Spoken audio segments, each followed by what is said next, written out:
Welcome back, ladies, gentlemen, boys, girls, ins, outs and in-betweeners. You would think that with all the media coverage Dorset police have had recently over killer cop Timothy Bremer, who killed nurse Claire Parry, they would be on their best behaviour whilst in the public eye. Well, it seems that now Bremer has been charged, albeit only for manslaughter, all the other crimes in the area have gone away, as a driver who was stopped by police and refused to exit his car took the resources of seemingly the entire Dorset police force, according to what witnesses said. A vehicle was stopped by Dorset police on the top of Boot Hill, but the man refused to exit his vehicle. Now, let me just point out here, exiting your vehicle is not an obligation unless you're being searched or arrested. In fact, the media outlet this story came from actively seems to be trying to make out that he was obliged to exit the vehicle, as they said. Instead of coming quietly when police pulled him over, the driver stayed in his car. Instead of coming quietly. What? What an incredible thing to say. Just because somebody refuses to exit their vehicle when under no obligation to do so.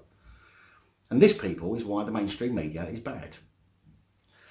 Police were said to have attempted to negotiate with the man amid concerns for his welfare, but it was some 2 hours later that he was finally removed by police.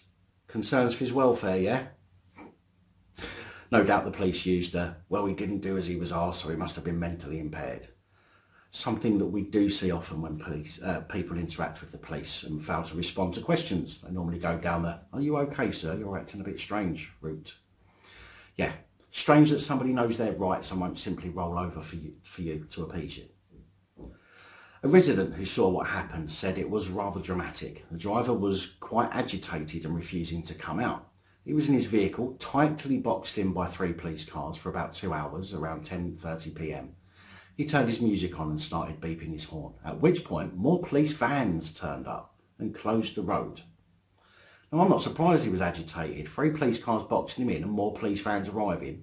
I bet he saw his arse at the waste of public money being spent on an incident which could have been dealt with 2 police cars. One at the front bumper, bumper to bumper, and one at the rear, bumper to bumper. I mean, what the hell does it need 3 police cars for and multiple police vans? Oh, yeah. All the crime was clearly dealt with that day, so they was all bored.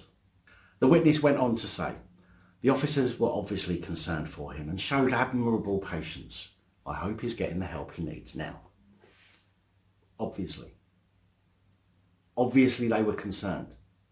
Just because a gaggle of police turn up to an incident, it does not mean that they're concerned for anybody. There's no mention of an ambulance, which would have indicated some concern for the man's mental health. So where were they really concerned or just bored? A spokesman for Dorset Police said, "We received a report at 7:30 on Sunday the 8th of November raising concerns for the welfare of a man who had left his address off Dorchester Road in his vehicle. Officers located the vehicle and it was subsequently stopped on Boot Hill. Following attempts to engage with the man, he was removed from the vehicle at around 10:25 p.m. and given appropriate care." Following attempts to engage with the man, he was removed from the vehicle. We all know what that means. Order the man out of the car. He knows his rights and refuses, knowing that you have 0 powers to remove him. So you have to keep trying to get him to come out of the vehicle himself. When that fails, call for backup to intimidate the man by no doubt making threats to smash his windows. But as that failed too, because he was in his rights to simply not get out, no doubt the fact that he was taking so long and you were not getting him to comply with your unlawful requests, I bet someone came up with a great idea of telling him people were feeling alarmed by his presence and his acting strange, which then obviously gives the opportunity to smash windows and drag the man out. Is that about right? Now, I can't say that's what actually happened for certain, as there isn't much information, but, you know, I reckon I'm not that far from the mark on this. Thank you to all channel supporters, especially these guys who support via Patreon. Don't forget to like, share, comment and subscribe if you haven't already. Let me know your thoughts, as I know many of you will, and until next time, stay safe. Look after each other, film the police and other officials.